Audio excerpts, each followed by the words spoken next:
इंदूरमध्ये 24 तृतीयपंथीयांनी आत्महत्येचा प्रयत्न का केला?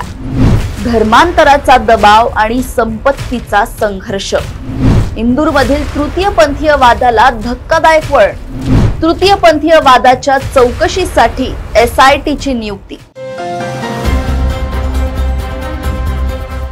मध्य प्रदेशच्या इंदूरमध्ये तृतीयपंथीयांच्या 2 गटांमधील वाद वाढत चाललाय. 15 ऑक्टोबरच्या रात्री 24 तृतीयपंथीयांनी फिनाईल प्राशन करून आत्महत्या करण्याचा प्रयत्न केला. या सर्व 25 तृतीयपंथीयांना जवळच्या रुग्णालयात दाखल करण्यात आलं. या प्रकरणाला आता धक्कादायक वळण लागलंय. 150 कोटींची संपत्ती आणि धर्मांतराचा वाद यातून तृतीयपंथीयांनी आपलं आयुष्य संपवण्याचा प्रयत्न केल्याचा आरोप केला जातोय. इंदूरच्या पंढरीनाथ परिसरातील नंदलालपुरा भागातील 24 तृतीयपंथीयांनी एका बंद खोलीत फिनाईल प्राशन केलं. तृतीयपंथीयांनी जीव देण्याचा प्रयत्न केला. या घटनेचा व्हिडिओ सोशल मीडियावर शेअर करण्यात आला. तो काही वेळातच व्हायरल झाला. घटनेची माहिती मिळताच पोलीस पोहोचले. त्यांनी दार उघडून सगळ्या तृतीयपंथीयांना उपचारासाठी MY रुग्णालयात दाखल केलं. सुदैवानं फिनाईल घेतलेल्या सगळ्या तृतीयपंथीयांचा जीव वाचला आहे. तृतीयपंथीयांच्या 2 गटांमध्ये सुरू असलेल्या वादातून हा प्रकार घडल्याची प्राथमिक माहिती आहे. या भागामध्ये सपना गुरुचा एक गट आहे, तर दुसरा गट सीमा आणि पायल यांचा आहे. सपना गुरु आणि तिच्या 3 सहकाऱ्यांनी सामुदायिक परिषदेसाठी जमा केलेली सुरक्षा ठेव परत द्यायला नकार दिला.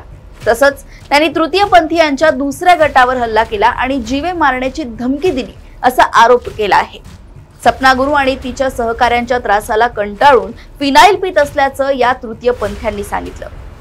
बुधवारी रात्री तृतीयपंथीयांच्या एका गटानं फिनाईल प्राशन केलं. त्यानंतर एका गटानं नंदलालपुरा चौकात चक्काजाम आंदोलन केलं. यावेळी वाहतूक विस्कळीत झाली. तृतीयपंथीयांनी बराच वेळ गोंधळ घातला. पोलिसांनी त्यांची समजूत घातली आणि परिस्थिती निवळली. या सगळ्या वादाला खरे आणि बोगस अशी ही किनार आहे. हा वाद मिटवण्यासाठी सगळ्या तृतीयपंथीयांची वैद्यकीय तपासणी आणि नोंदणी करण्याची मागणी भाजपचे नगराध्यक्ष सुमित मिश्रा यांनी केली आहे.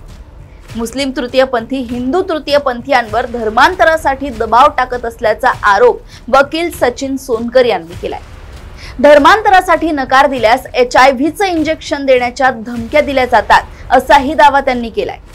या सगळ्या वादाचा केंद्रबिंदू 150 कोटी रुपयांची संपत्ती असल्याचं सांगितलं जातंय.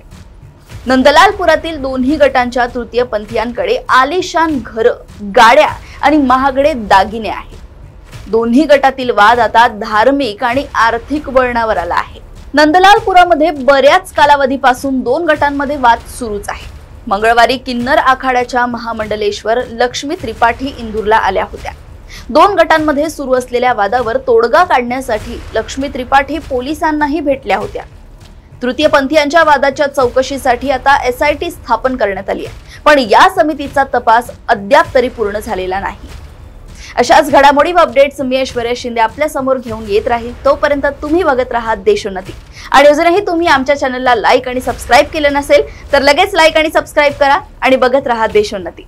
नमस्कार.